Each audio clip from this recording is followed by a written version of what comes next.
జీవగలిగిన తండ్రి నీకు వందనాలైనా శుక్రవారం ఈ విధంగా ఈ సన్నిధిని అనుభవించడానికి నువ్వు మాకు ఇచ్చిన అవకాశాన్ని బట్టి ప్రార్థనని బట్టి వందనాలు. వచ్చిన వారందరిని బట్టి వందనాలు తండ్రి. కావాల్సిన వారిని నడిపించండి. ఈ స్థలమంతా నీ అభిషేకాన్ని సన్నిధిని ఉంచి ఇలాంటి నాతో మా అందరితో కొంత సమయం మాట్లాడి మమ్మల్ని ఆత్మీయంగా బలపరిచారు.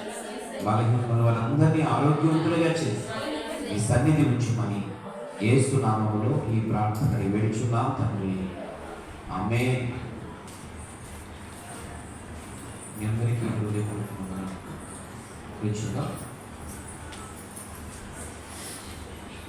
శక్తి కలిగినటువంటి ధనుడైన దేవదేవునికి వందనాలు తెలియజేస్తూ గతించినటువంటి శుక్రవారం నుండి శుక్రవారం వరకు మరొక నెల, నూతనమైనటువంటి నెలలో 5వ మాసంలో అడుగుపెట్టి ఈ విధంగా మనం ఈ నెలలో శుక్రవారం ప్రభుని ఆరాధించడానికి దేవుడు ఇచ్చిన ఈ గొప్ప అవకాశాన్ని బట్టి దేవునికి మహిమ చెల్లిస్తూ ఉన్నాం.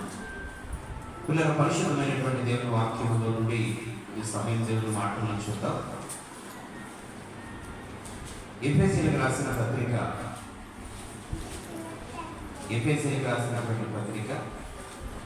5వ అధ్యాయంలో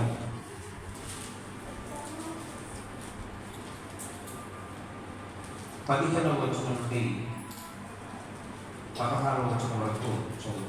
దినములు చెడ్డవి కనుక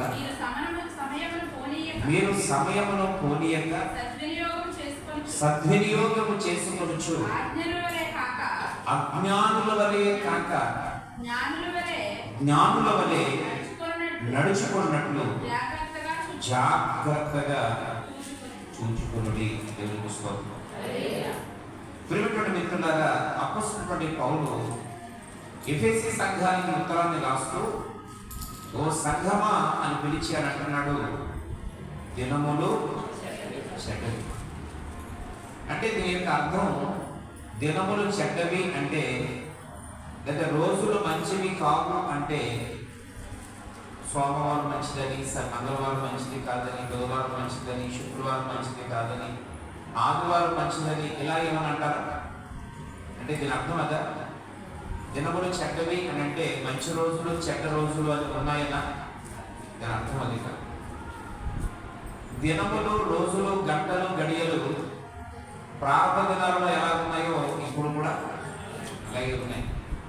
ఇప్పుడు ఎలా ఉన్నాయో రాబోయే రోజుల్లో కూడా అలాగే ఉన్నాయి. అప్పుడు కూడా సంవత్సరానికి 365 రోజులు, ఇప్పుడు కూడా అలాగే ఉంది.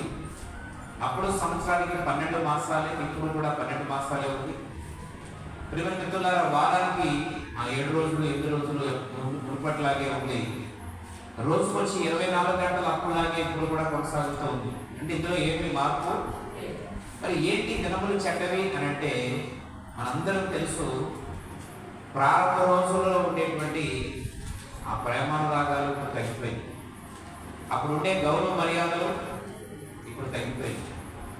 పెద్ద చిన్న అనేటువంటి ఏమి మంచి చెడ్డ అనేటువంటిది మీరు గమనిస్తూ ఉండొచ్చు. ఇంకా బాధాకరమైన విషయం ఏంటంటే, అసలు కుటుంబ వ్యవస్థ బాగా దెబ్బతినేసిందండి అండి. బంధువుల మధ్య ప్రేమలు తగ్గిపోయినాయి కదా, ఆప్యాయతలు తగ్గిపోయినాయి, అభిమానం తగ్గిపోయింది.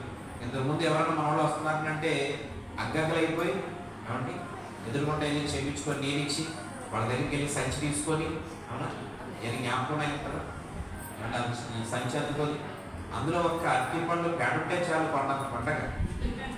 ఇప్పుడు మనం గెల తెచ్చినా సరే అసలు లెక్కే ఉండదండి. అది గెల కానివ్వండి, లేకపోతే బిందు నిండా స్వీట్ కానివ్వండి, అసలు ఏమి కొంచెం కూడా అనిపించట్లేదు. ప్రియమైన మిత్రులారా, అప్పుడు చాలా ఆప్యాయతగా వాళ్ళు వెళ్ళిపోతున్నారు అంటే చాలా బాధ అయిపోయి ఇంకా ఉండండి అని బయలుదేరిపోయి వెళ్ళిపోతుంటే సంచులట్టుకొని లాగేసి రోజులు ఉండేవి. అవునా? ఆ సంచులట్టుకు వచ్చి దాచేసేవాళ్ళు ఏంటి వెళ్ళిపోతున్నారు ఊరని. ఇప్పుడు ముందే మనం సెడాకలేస్తాం. రేపు పొద్దున ప్రయాణం ఉంది, రేపు పొద్దున మొత్తం అందరం కలిసి పోవాలనుకుంటున్నాం అంటే అర్థం ఏంటి? మరి నువ్వు రేపుడు దాకా ఉంటే పని అవ్వదు, మేము ఆల్రెడీ వేరే ప్రయాణంలో ఉన్నాం అంటే మనం వెళ్ళిపోమని చెప్పకుండానే వాళ్ళు ప్రిపేర్ అయిపోతారు రాత్రికి. దాన్ని మేము కూడా పొద్దున్నే చీకటితో లాగి చెప్తాం అని చెప్పి అంటారు. అంటే ఏం తగ్గిపోయినాయి? ప్రేమలు తగ్గిపోయి. ఇప్పుడు జరుగుతారా, ఇంతకుముందు ఏదైనా ఒక శుభకార్యం జరిగింది అనుకోండి, వారం రోజుల ముందే వచ్చేసేవారు బంధువులు కదండి. అన్ని వాళ్ళే చూసుకునేవారు చక్కగా బాధ్యతగా. మరలా కార్యక్రమం అయిపోయిన తర్వాత ఇంకొక వారం రోజులు ఉండి అన్ని చక్కబెట్టి అప్పుడు వెళ్ళేవారు. ఇప్పుడు కరెక్ట్గా భోజనం టైంకి రావడం. అవునండి.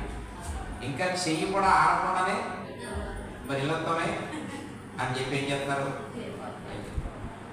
ముందు రోజు సాయంత్రానికి కనీసం ఏముండలేదు మన ఇంటి దగ్గర. తెల్లటప్పుడు టెంట్లు ఉంటున్నాయి, మళ్ళీ సాయంత్రం 4 అయ్యేటప్పటికి మళ్ళీ ఏముంటలేదు. చూడండి ఎలా అయిపోయిన పరిస్థితి. అదనమాట దాని అర్థం. దినములు చెడ్డలంటే ఆ ప్రేమలు చల్లారిపోయింది, అభిమానం పోయింది, ఆప్యాయత పోయింది, అనురాగాలు పోయింది, గౌరవం పోయింది, మర్యాదలు పోయినాయి. చూడండి పెద్దలంటే ఎంత గౌరవం ఉండేదండి పూర్వకాలంలో. ఆ పెద్ద మనిషి వచ్చి ఇక్కడ కూర్చుంటే తీర్పు పొందేవాళ్ళైనా చిన్నవాళ్ళైనా కింద కూర్చునేవారండి. ఆ పెద్దలేమో ఆ పైన అప్పుడు కుర్చీలు లేవు, కానీ ఆ రచ్చబండ దగ్గర సిమెంట్ జన్మ మీద కూర్చుంటే, అరుగు మీద కూర్చుంటే వీళ్ళందరూ ఏం చేసేవారు, కింద కూర్చునేవారు. ఇప్పుడు ఏం చేస్తారంటే పెద్దల నుంచి వాళ్ళు ఉంటున్నారు, కుర్రోళ్ళు కాళ్ళు కాలేసుకొని కూర్చోంటున్నారు. మీకు అర్థమైందండి. ఇప్పుడు చూడండి ఎంత పరిస్థితి మారిపోయింది. ప్రియమైన మిత్రులారా, దినములు చెడ్డవి. కాబట్టి పరిశుద్ధాత్మదేవుడు ఈ విలువైన సమయంలో మాట్లాడుతున్నాడు. ఇప్పుడే ఎలాగైపోయిందనంటే ఏమంటే మన జనరేషన్లోనే గత 20 సంవత్సరాల క్రితం ఉన్నటువంటి ఆ అద్భుతమైనటువంటి ఆప్యాయత ఇప్పుడు లేదు. మరి ఈ 20 సంవత్సరాల్లో ఇంత మార్పు వచ్చిందంటే ఇంకొక 20కి ఎంత మార్పు వస్తుందో చూడండి. అసలు ఎవరింటి వారు వారికే శత్రువులే అనుకోండి. అసలు ఏమీ ఉండదు. ఇక తండ్రి మీద బిడ్డలకు, బిడ్డల మీద తండ్రికి, భార్య మీద భర్తకు, ఇవి కూడా ఏమైపోవచ్చు కొన్ని రోజులకి పూర్తిగా చల్లారిపోదు. అందుకనే ప్రభు అయిన యేసు అన్నాడు, ధరలో నీ ప్రేమలన్నీయు స్థిరము కాదు కరిగిపోవను. ధరలో నీ ప్రేమలన్నీయు స్థిరము కాదు కరిగిపోవను. యేసు యేసు కల్వరి ప్రేమ కడవరకు ఆభరించును. యేసు యేసు కల్వరి ప్రేమ కడవరకు ఆభరించును. ఎన్నడు మారనిది నా యేసుని దివ్య ప్రేమ. ఎన్నడు వీరనిది నా యేసుని దివ్య ప్రేమ. ఎన్నడు మారనిది నా యేసుని దివ్య ప్రేమ. ఎన్నడు వీరనిది నా యేసుని ప్రేమ. యేసుని ప్రేమ అది ఎవరు కొలువలేనిది. నిజము ఇది ఊహించలేనిది.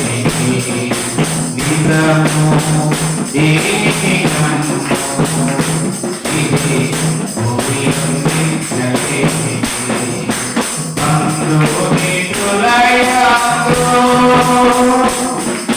వెలుగుచున్న ప్రేమ దీపము బంధుమిత్రులయందు.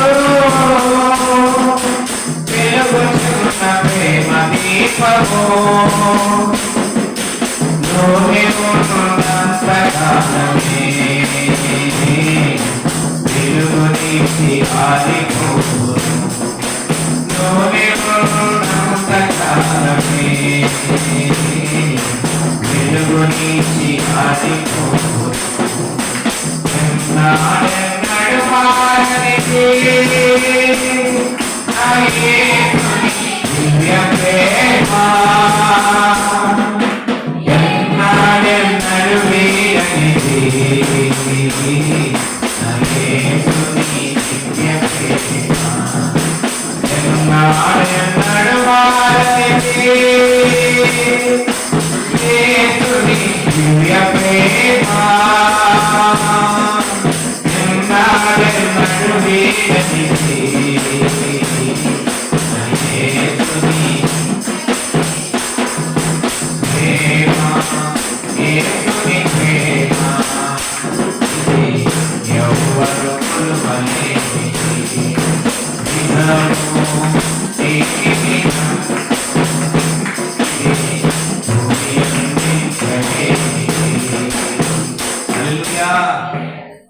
కాబట్టి ప్రియమైన మిత్రులారా, ఈ బంధుమిత్రుల యొక్క మధ్యలో ఉన్నటువంటి ప్రేమ ఎప్పుడు దాకా పదట నూనె ఉన్నంత కాలం. దీపం ఎలా ఎరుగుతుందో మన దగ్గర ఆర్థిక పరిస్థితులు అన్నీ బాగున్న చెప్పు అందరూ మన చుట్టూ ఉంటారు. మనం వెన్నంటి మన పరిస్థితులు అయిపోయాయని తెలిస్తే నీ దరిదాపు వచ్చేవాడు ఎవరు కూడా. కానీ దేవుడి వాక్యం చెప్తుంది, ఈ ధరలోని ప్రేమలన్నీ ఏమైపోవచ్చు, స్థిరంగా కరిగిపోతాయి.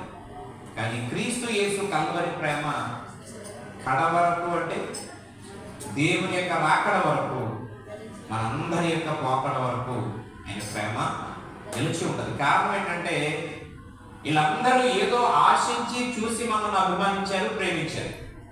కానీ యేసయ్య మనం చూసినప్పుడు మన దగ్గర ఏదైనా ఉండి ప్రేమిస్తే అది పోతే ఆ ప్రేమ పోతుంది. కానీ ఏమీ లేనప్పుడు మనం ప్రేమించబడితే, లేనప్పుడే ప్రేమించబడినప్పుడు ఆ ప్రేమ ఉన్నా ఉంటుంది, లేకపోయినా. కనుక దేవుడు అంటున్నాడు, నా ప్రియమైనటువంటి స్నేహితులారా పిలిచి, దినములు చెడ్డవి, పరిస్థితులు ఇప్పటికే ఇలా ఉన్నాయంటే ఇంకా రాబోయే రోజుల్లో ఇంకెంత ఘోరంగా మారిపోతాయో మీరు అర్థం చేసుకుని ఏమన్నాడు, సమయాన్ని ఏం చేయవద్దు. ఎందుకంటే ఈ చివరి దినాలలో సమయం చాలా విలువైంది. సమయం చాలా చాలా విలువైంది.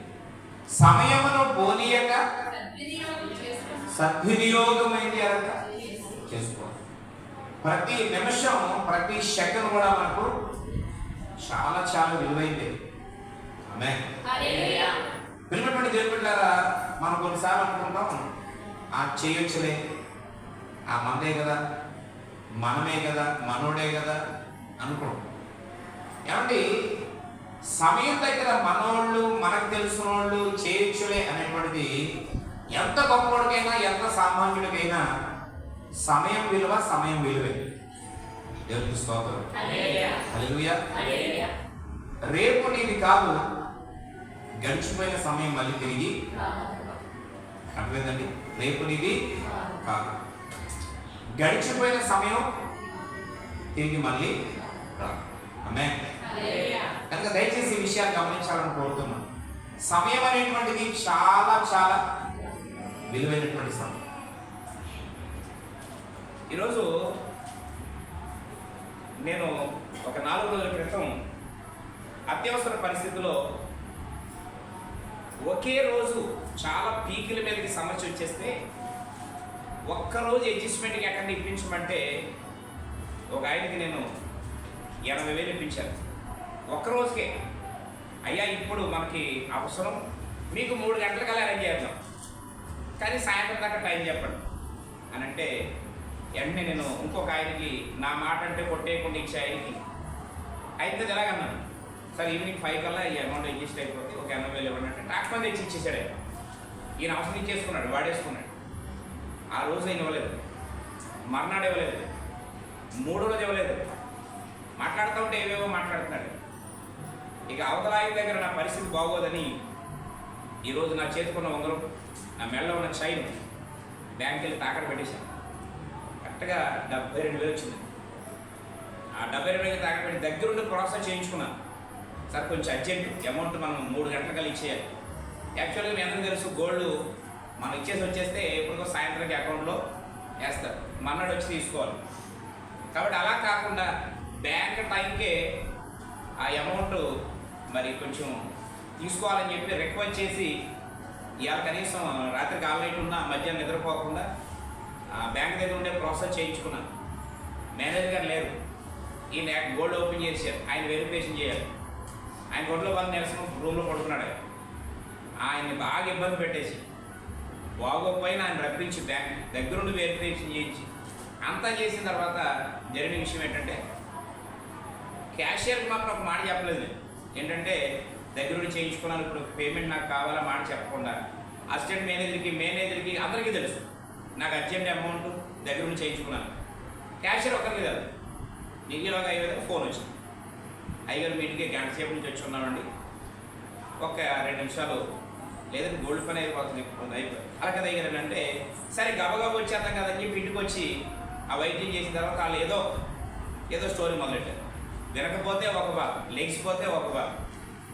సరే విని వెళ్ళేటప్పటికి వేరే వాళ్ళకి క్యాష్ ఇచ్చారు. ఇప్పుడు క్యాష్ కౌంటర్లో క్యాష్ లేదు. పిల్లరా అనుకుంటాం సమయం ఆ బ్యాంక్ వాళ్ళందరూ నాకు తెలిసిన వాళ్ళు, కానీ ఆ టైంలో నేను ఇంకొక 5 నిమిషాలు ఆగి తీసేసుకుంటే ఆ డబ్బులు అవును. కానీ ఎంత శ్రమ పడినా ఆ పేమెంట్ తీసుకోలేకపోయాను. కారణం ఏంటంటే సమయం అనేటువంటిది అంత విలువైంది. దేవునికి స్తోత్రం. దేవుడు కూడా అంటున్నాడు సమయ పాలన అనేటువంటిది చాలా చాలా అవసరం. సమయ పాలన అనేటువంటిది ఎంత ప్రాముఖ్యం అంటే జరిగిపోయిందని చెప్పాను కదా, రేపు మంది కాదు, జరిగిపోయింది తిరిగి. ప్రతి క్షణం విలువైతే ప్రతి నిమిషం విలువ. దేవునికి మహిమ కలుగుతుంది. కనుక దేవుడు ఏమంటున్నాడు, జనములు చెడ్డవి కనుక మీరు సమయమును పోనీయక సద్వినియోగము చేసుకొనుచు అజ్ఞానుల వలె కాక. ఎవరు అజ్ఞానులు, ఎవరు జ్ఞానులు? ఈ మాట చెప్పి నేను ముగిస్తాను. ఎవరు జ్ఞానులు, ఎవరు అజ్ఞానులు? మీరు అంతసేపు ఆలోచించక్కర్లేదు, ఇప్పుడు విన్న వాక్యముల నుంచే చెప్పచ్చు. సమయమును పోనీయొద్దు అని కొన్ని ఆధారాలతో దేవుడు ఏం చేస్తున్నాడు చెప్తున్నాడు, లేదా కొన్ని ఎవిడెన్స్ మనం చూపిస్తున్నాడు, కొన్ని ఆధారాలు చూపిస్తున్నాడు. ఎవరు జ్ఞానులు అంటే దీన్ని నమ్మి సమయమును పోనీయకుండా జాగ్రత్తగా దాన్ని సేవ్ చేసుకునేవాడు జ్ఞాని. సమయమును పోనీయకూడదని తెలిసి సమయం పోతే ఎంత నష్టమో కూడా తెలుసుకొని కూడా సమయాన్ని వృధా చేసేవాడు ఎవరు? అర్థమైందండి. అజ్ఞానం అంటే జ్ఞానం తెలియదు, జ్ఞాపశక్తి లేనోడు కాదు. అలాంటి వారు దేవుడు ఎప్పుడు కూడా కించపరచడు. కొంతమందికి జనరేషన్లో తల్లి గర్భం నుంచి పుట్టేటప్పుడే కొంతమంది తెలివితేటలు లేకుండా పుడతారు. కొంతమందికి జ్ఞాపశక్తి ఉండకపోవచ్చు, కొంతమంది నీకున్నంత తెలివితేటలు అందరికీ ఉండకపోవచ్చు. దేవుడు దాన్ని డిస్కరేజ్ చేయడు, నిరుత్సాహపరచడు. ఇంకా నీకు జ్ఞానం తక్కువగా ఉంటే నన్ను అడుగు, నీకు తెలివితేటలు తక్కువైతే నన్ను అడుగు, జ్ఞాపశక్తి లేకపోతే నన్ను అడుగు అని దేవుడు బలపరుస్తాడు, కానీ డిస్కరేజ్ చేయడు, నిరుత్సాహపరచడు. కానీ ఎవరు అజ్ఞానులు అంటే తెలియజేయబడిన తర్వాత కూడా అశ్రద్ధ చేసేవాడు ఎవరు?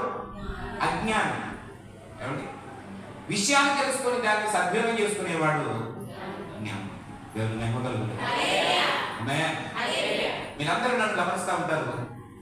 ఏదైనా ఒక ప్రార్థన అయినా, ఒక కార్యక్రమం అయినా టైం అంటే టైం అట్లా మనం మెయింటైన్ చేయడం వలన సమాజంలో మనకు ఒక మంచి గుర్తింపు ఉంటుంది. అనుకున్న పని అనుకున్న టైంకి కరెక్ట్గా చేయగలుగుతాం. మనం ఎలాగైతే ఒక సిస్టమేటిక్గా మనం ఫాలో అవుతున్నామో అదే రిటర్న్లో కూడా చాలా చక్కని అనుభూతిని మనం కూడా అనుభవించడానికి అవకాశం ఉంటుంది. దేవునికి స్తోత్రం. కాబట్టి ప్రతి విషయంలో కూడా మనం ఈ చివరి దినాల్లో నేర్చుకోవాల్సింది ఏంటంటే సమయ పాలన. అది ప్రార్థనైనా, మీ ఇంటి దగ్గర కార్యక్రమమైనా, అది లేవడమైనా, అది పడుకోవడమైనా, ఏ పని చేయడమైనా ఎలా ఉండాలి? ఒక పద్ధతి ప్రకారంగా. పిల్లల అజ్ఞానుల వలె కాక జ్ఞానుల వలె నడుచుకున్నట్లు. ఏమంటే నడుచుకోండి అనలేదు, అలాగ నడుచుకునే విధంగా మీరు ఏం చేయండి అంటే అంటే మీకు మీరే జాగ్రత్తగా దేవునికి స్తోత్రం. ఏమంటే కొంతమంది అభివృద్ధి అవుతారు, కొంతమంది అభివృద్ధి అవుతారు. అభివృద్ధి ఆటోమేటిక్గా ఆల్ట్ అయిపోతారా? అభివృద్ధి అది చేసుకుంటున్నారా? మిమ్మల్ని అడిగాను. ఏంటి మీ మైక్లో చెప్తుంటే ఎవరు అనుకుంటున్నారేమో. ఆ బయట వాళ్ళు ఇంటారు తప్ప తిరిగి సమాధానం చెప్పలేకపోదు. చెప్పాల్సింది ఎవరు? మీరే. నేను అడిగిన ప్రశ్న ఏంటి? కొంతమంది అభివృద్ధి అవుతారు, కొంతమంది అభివృద్ధి అవ్వరు. అభివృద్ధి అవ్వడం అనేటువంటిది చేసుకునే వ్యక్తిలో ఉందా? దాన్ని బట్టి అది అభివృద్ధి అయిపోతా? దాన్ని ఒప్పుకుంటారు కదా. దేన్ని ఒప్పుకుంటారు? తప్పుకుంటారు. ఏదో ఒప్పుకుంటారు. ఏదైనా జాగ్రత్త చేసుకోవడమైనా, పొదుపు చేసుకోవడమైనా, అభివృద్ధిలోకి రావడమైనా మనం చేసుకోవడాన్ని బట్టి ఉంటుందా? దాన్ని బట్టి అదే కదా కలిసి వచ్చేద్దా? అంతే కదా. ఏదైనా మనం చేసుకునే దాన్ని బట్టి దేవునికి స్తోత్రం. కాబట్టి ఎప్పుడు కూడా మన నోట్లోంచి ఏమాట రాకుండా మీద కలిసి వచ్చేవాడికే కలిసి వస్తుంది, పోగుపడేవాడికే పోగుపడుతుంది, నడిచి వచ్చేవాడికే నడిచి వస్తుంది. ఏమండి ఎదిగివాడు ఎదిగిపోతున్నాడు అని ఎప్పుడు ఇలాంటి పాడు మాట, పలికిమాల మాట మన నోట్లోంచి దేవునికి స్తోత్రం. ఏమంటే మనిషిలో స్టెబిలిటీ లేకపోతే, అంటే స్థిరత్వం లేకపోతే వచ్చేది కూడా నిలబడదండి, వచ్చింది కూడా ఉండదండి. మీకు అర్థమైందండి? బైబిల్లో ఒక మాట ఉండదు. జాగ్రత్తగా చేసుకునేవాడికి, అంటే ఈ 5 తలాంతులు, 2 తలాంతులు, 1 తలాంతు దగ్గర ఇచ్చిన దగ్గర ఏమన్నాడు దేవుడు? బలా నమ్మకమైన మంచి దాసుడా, ఈ కొంచెంలో నమ్మకం ఉన్నావు కాబట్టి నేను అనేకమైన వాటి కదా అధికారిగా చేస్తున్నాన్ని ఇంకా ఇవ్వండి అన్నాడు. ఈ ఒకటి అటుకెళ్ళి గోతులు కప్పెట్టుకుని ఏమన్నాడు? ఒరే గోతులో కూడా ఎవరిని మరి అంతే కదా, ఎక్కడ కప్పెట్టాడు? తెలుస్తాం. కాబట్టి ఏం చేయి, ఈడు కూడా తీసేసుకొని ఆ 10 తంపల గర్వకి మీకు ఇంటికి అర్థం ఏంటంటే కలిసి వచ్చేవాడికి కలిసి వచ్చేది కాదు. అక్కడ ఈ 5 తలాంతులు తీసుకున్నవాడు చాలా జాగ్రత్తగా, చాలా విధేయతగా ఏం చేశాడు? ఈ 5 తలాంతుల్ని ఉపయోగకరమైన రీతిలో చేసుకున్నాడు. కొంతమంది చూడండి, ఆడవాళ్ళు మగవాళ్ళు కూడా వచ్చింది కొంచెమే, దాన్ని చాలా జాగ్రత్తగా పొదుపు చేసి చాలా ఎక్కువగా డెవలప్ చేసుకొని ఉన్నతమైన రీతిలో చూపించుకోగలుగుతారు. కొంతమందికి దాన్ని వినియోగించుకోవడం రాక మహాసముద్రంలో వచ్చిన ఇంట్లోంచి పాలించిన గొట్టం పైపులో వెళ్ళినట్టు చేసేస్తారు. మీకు అర్థమైందండి? అటు నుంచి వచ్చి ఎలా వస్తుంది? మహాసముద్రంలో వచ్చేది. కానీ ఇంటి ఎలా కనపడుతుందంటే మన ఇళ్లలోంచి అంతే కదా గొట్టాలు, 4 కిలోల పైపు, దాంట్లో చేరినట్టు చేసేస్తారు. కొంతమందికి చిన్న పట్టణం నుంచి వచ్చినట్టు వచ్చిన ధారాళంగా డ్రైనేజ్ నుంచి వెళ్ళిపోయినట్టు అంత ఆశీర్వాదం కనబడుతుంది. కారణం ఏంటి? అది చేసుకుని దాంట్లో ఉంది. దేవునికి స్తోత్రం చెప్పాలి. హల్లెలూయా. ప్రియమైన మిత్రులారా, ఈ విలువైన శ్రేష్టమైనటువంటి సమయంలో దేవుడు ఏమంటాడంటే, మీరు అజ్ఞానుల వలె కాక జ్ఞానుల వలె నడుచుకున్నట్లు జాగ్రత్తగా ఎలా చూసుకోగలం? ఇలాంటి వాక్యాలు వినడం ద్వారా, దేవుని మాటకు లోబడడం ద్వారా, దేవుని మాట నమ్మడం ద్వారా, విశ్వసించి ఆయన వాక్యాన్ని గీత దాటకుండా ఆత్మీయంగా ప్రయాణం చేయడం ద్వారా మనం ఏం చేయగలుగుతాం? జాగ్రత్తగా చూసుకోగలుగుతాం. దేవునికి స్తోత్రం. కాబట్టి చివరి దినాల్లో ఉన్నాం, దినములు చెడ్డవి. కాబట్టి సమయాన్ని ఏ విషయంలో కూడా పాల్గొద్దు.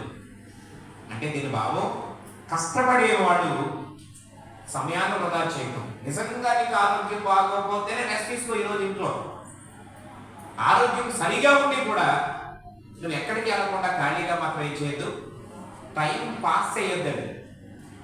దేవుడికి అంటండి పండంత కోపం వచ్చేద్దంట. ఏ మాట మన నోట్లో చెప్తే ఎక్కడికి వెళ్తున్నారమ్మా అంటే అలా టైం పాస్కి వెళ్తున్నామండి. అలాంటి వాళ్ళు దేవుడు పాస్ చేయకండి. ఎక్కడికి? సెకండ్ మధ్యలో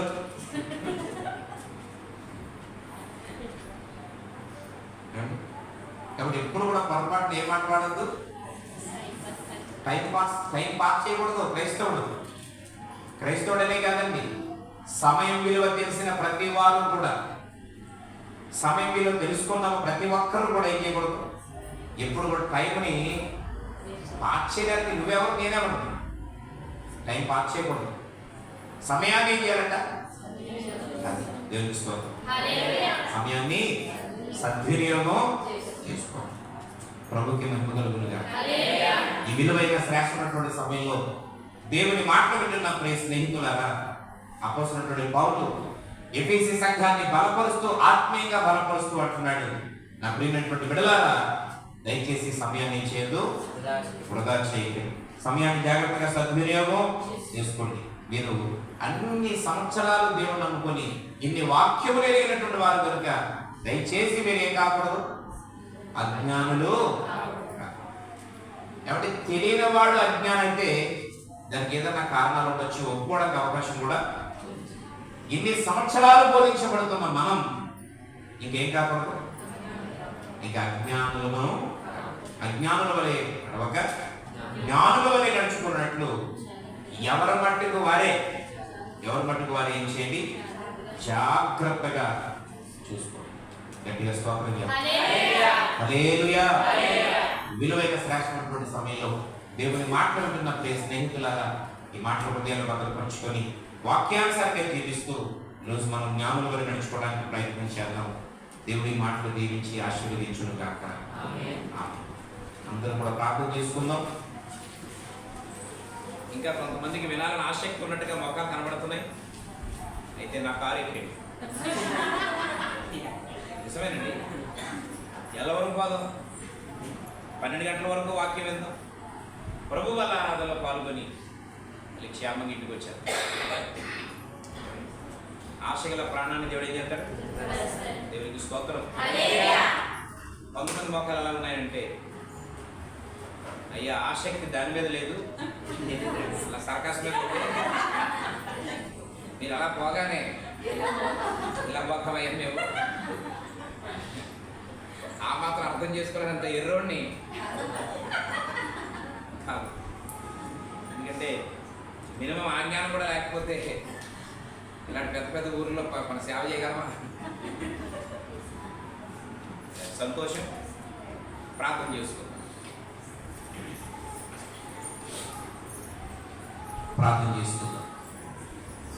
సకలాశీర్వాదములకు కారణభూతులైన జీవకరణ తండ్రి, నీ పరిశుద్ధమైన నామమును బట్టి లెక్కలేని స్తోత్రాలు, స్తుతులు, వందనాలు తెలియజేస్తూ నాయనా, ఈ విలువైన శ్రేష్టమైనటువంటి సమయంలో ప్రభువా, ఇదిగో తండ్రి, ఈ కొద్ది సమయంలో ఆశతో ఆసక్తితో నీ వాక్యం కొరకు, నీ మాటల కొరకు ఎదురు చూస్తూ ఉన్నటువంటి మా అందరితో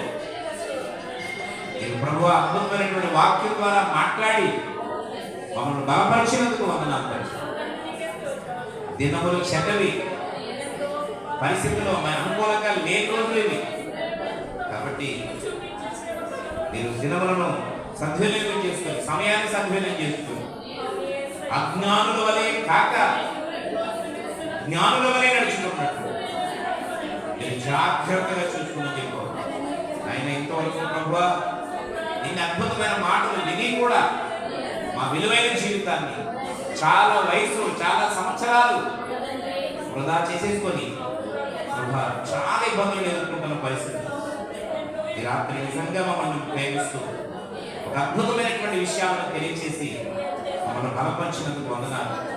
ఈ మాటలు వినడం కాదు నాయన, హృదయాల్లో స్థిరపరచబడాలి. లేవా ఈ మాటలు హృదయంలో తీసుకోవడం కాదు, వాటి ఆచరణలో పెట్టాలి తండ్రి. సమయం ఎంత విలువైందో, పోయిన సమయం తిరిగి రాదని, రేపనేటువంటిది మాది కాదని ప్రభువా చాలా స్పష్టంగా నేను తెలియజేశాను. ఇంతవరకు సమయాన్ని వృధా చేసి మేము నష్టపోయాం. విలువైన సమయాన్ని వృధా చేసి లెక్క అప్పగించవలసిన వారమై ఉన్నాం. ప్రతి క్షణానికి మీ దగ్గర లెక్క చెప్పాలి, ప్రతి నిమిషానికి మీ దగ్గర లెక్క ఉంది, ప్రతి రోజుకి మీ దగ్గర లెక్కలు ఉన్నాయి. ఇప్పటి వరకు ఆ లెక్కలన్నీ మేము వేస్తే ఏం చేయాలో తెలియని పరిస్థితిలో ఉన్నాం. ఇక మీదకైనా సరి చేసుకొని సమయ పాలనతో ఉదయం లేచింది మొదలుకొని సొంత కార్యక్రమాలైనా ఆత్మ సంబంధమైన కార్యక్రమాలైనా నీ చిత్తానుసారంగా జరగడానికి సహాయం చేయాలి. దేవానికి వందనాలు. ఆసక్తిగా చేరువచ్చిన బిడ్డలందరూ నీ మాటలు విని దాని ప్రకారంగా జీవించాలి. ఒక తీర్మానం నిర్ణయం తీసుకొని చూడగా మీరే అంగీకరించి కృప చూపి సమయ పాలనతో ముందుకు వెళ్ళే సంఘముగా నా ప్రియబిడ్డలుగా వీరందరినీ సిద్ధపరిచి బలపరచు. ఈరోజు ఎవరైతే మీరు అలకపోయిన దానిలో మన్నించి అవి సరిచేయడానికి సహాయం వచ్చిన వారందరికీ నీ ఆత్మ అభిషేకాన్ని ఇచ్చి ఒకరు శారీరకంగా బలహీనంగా ఉన్నవారిని ఇప్పుడే పుట్టి స్వస్థపరచారు.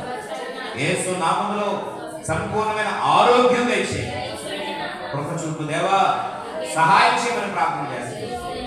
దేవా నీ వందనాలు తండ్రి. మరొకసారి కృప ఈ సంఘం అంతటినీ దీవించండి. వీళ్ళందరినీ మీరు దీవించండి. ఆయా స్థలాల్లో వాక్యమైన వారిని దీవించండి. దేవత తండ్రి సంఘాన్ని బలపరిచి మీరు ఆశీర్వదించి దీవించండి. అలాగే దూర ప్రాంతంలో ఉన్న మా బిడ్డలందరినీ కూడా దీవించండి. అలాగే బయట దేశంలో ఉన్న ఆత్మీయులను క్షేమంగా కాపాడండి. ఈ సన్నిధిని తోడుగా ఉంచి బలపరిచి దీవెనకరంగా ఆశీర్వాదకరంగా వారిని నడిపించి దేవానికి స్తోత్రాలు. ఈ గ్రామంలో ఉన్న వారందరినీ కూడా దీవించి అనేక మందిని రక్షణ మార్గంలో నడిపించి ఈ సన్నిధి ఉంచారు. ఈ సంఘాన్ని బలపరచండి. నూతన ఆత్మను దయచేయండి. దేవానికి వందనాలు. బలహీనంగా ఉన్న వారందరూ కూడా ఆరోగ్యవంతులుగా రేపటి ఆదివారం ఈ సన్నిధిలో అందరూ సాక్ష్యం చెప్పి కృప అటు దీవెన అటు భాగ్యాన్ని దయచేసి సహాయం చేయాలి.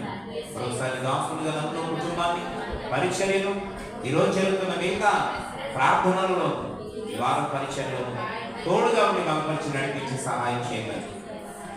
మహిమా ఘనత మీకే చెల్లిస్తూ యేసు నామములో ఈ ప్రార్థనని వేడుచున్నాం పరలోకపు తండ్రి. ఆమేన్. యేసు రక్తమే చేయి, ప్రవేశ రక్తమే చేయి. ప్రవేశ నామానికి సంపూర్ణ అపవాదికుల గ్రంథరాశుల కలుగునుగా. తండ్రి యొక్క ప్రేమ, కుమారుని యొక్క కృప, పరిశుద్ధాత్మిక సన్నిధి సదాకాలము తోడే నడిపించునుగాక. ఆమేన్. దేవానికి స్తోత్రాలు తండ్రి. మా ప్రియులు పసుపురెడ్డి వెంకటరావు గారి కొరకు ప్రార్థన చేస్తాం. ఇదిగో నేను మరి చాలా బలహీనంగా ఉన్నారు అయ్యా. మరి కాళ్ళు చేతులు కడుపన్నీ పొంగిపోయి ఉన్నాయి తండ్రి. ఆ యొక్క ప్రభా లివర్లో ఉన్న ప్రాబ్లాన్ని, ఆ కిడ్నీలో ఉన్న ప్రాబ్లాన్ని, ఆ జ్వరాన్ని, ఆయా శరీరంలో ఉన్నటువంటి ఇన్ఫెక్షన్ అంతటినీ కూడా తీసివేయి. యేసు నామములో ఈ రాత్రి ఆ కుమారునికి స్వస్థత కలుగునుగాక, విడుదల కలుగునుగాక. ఎవరి బిడ్డలను ధైర్యపరచండి. ఆ కుమారునికి మంచి ఆరోగ్యం దయచేసి ఈ సన్నిధి తోడుగా ఉంచండి ఆయన. అలాగే తుంకులపాడు ప్రభు లక్ష్మణరావు గారి కోడలు మరి సాయిలత కొరకు ప్రార్థన చేస్తున్నారు.